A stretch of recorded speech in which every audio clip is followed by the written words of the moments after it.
Agogo Ayọ̀ akínyìn káàbọ̀ sí abala ìròyìn lórí ètò Agogo Ayọ̀. Orúkọ tèmi ni Olúwaṣèyí Ògúnlẹyẹ. Kókó inú ìròyìn náà rèé. Ohun tó bá wu ẹlẹ́nu ni kí wọ́n fi ẹnu wọn sọ. Àrẹ̀mú Afọláyan ló sọ bẹ́ẹ̀. MI àti Kelly Antom fi òpin sí ìjà ọlọ́dún 5. Ìròyìn náà rèé lẹ́kùnrẹ́rẹ́. Òṣèré ilẹ̀ Yorùbá tó tún jẹ́ àbúrò gbajúmọ̀ òṣèré ni Kúnlé Afọláyan. Àrẹ̀mú Afọláyan ti jáde síta gbangba láti wá sọ fún gbogbo ènìyàn wípé ìwọ fà lẹ́nu o. Ohun tó bá sì wù ẹlẹ́nu ni kí wọ́n fi ẹnu wọn sọ nípa ìgbéyàwó òun.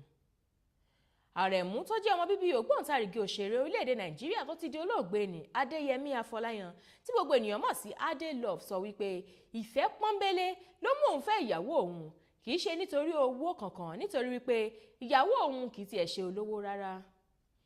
Ìgbéyàwó àwọn méjèèjì wáyé ní ọjọ́ 7 oṣù kejìlá ọdún 2013. Gbogbo ènìyàn ló mọ òdì yàn, ṣùgbọ́n ẹ̀mí ìdáríjì jẹ́ ti àwọn tó bá ní ọgbọ́n àti ìwà. Àwọn olórin méjèèjì ní Kelly Antom àti MI tí wọ́n ti ní èdè àìyedè fún ọdún 5 tí wá parí ìjà wọn báyìí, wọ́n sì ti ń bá ìbájọ́rẹ́ wọn lọ.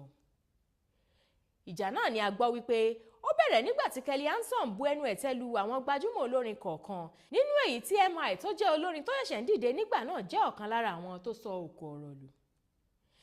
Eléyìí mú kí àwọn méjèèjì bẹ̀rẹ̀ sí ní sọ òkò ọ̀rọ̀ lu ara wọn pẹ̀lú orin oríṣiríṣi nígbà náà lọ́hùn-ún.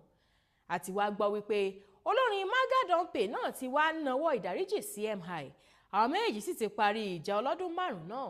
Àtún wá gbọ́ wípé àwọn méjèèjì tiẹ̀ ti ń jọ kọrin papọ̀ báyìí.